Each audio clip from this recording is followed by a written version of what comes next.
هونەرمەندی گەورەی کورد عەدنان کەریم لە شاری لەندەن لە وڵاتی بەریتانیا کۆنسێرتێک ساز دەکات. هاوکارمان توانە چاوپێکبندێکی لەگەڵا ئامادە کردووە و لێدوانێکی بۆ کورسات مەگەزین لێوەرگرتووە. فەرمون ببینێت.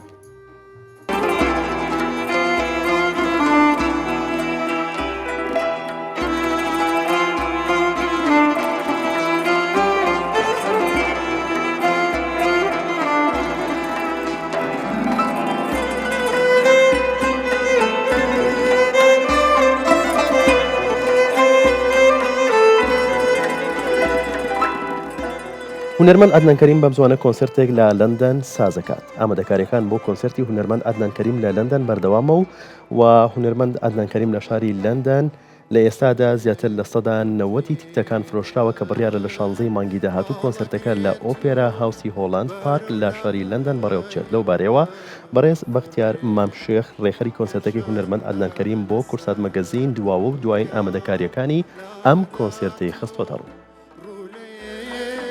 ڕاستیەکەی قەرار بوو 2 ساڵ پێش ئێستا و کۆنسێرتە بکەین لە ساڵی هاوینی 2024. بەڵام من ئەو کاتە زۆر سەرقاڵی هەڵبژاردننی گشتی بووم لێرە.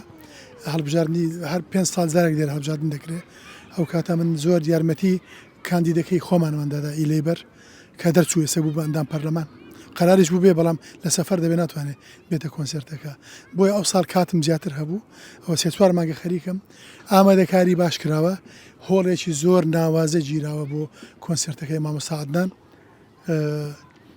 سەتی نزیکی لە نێوان 85 تا 90 تکتەکان فرۆشراوە، گیراوە یان فرۆشراوە. ژمارەیەکی کەم درنگ ڕەنگە نزیکی 75 تکت مابێ. شوێنەکە زۆر باشە لە ڕووی ئەمنیەوە تیمێکی خۆبەخشمان دەبێ بۆ خۆیان تیمی خۆیان هەیە بۆ پاسەوانی و بۆ پاراستنی ئەمن و ئاسایش.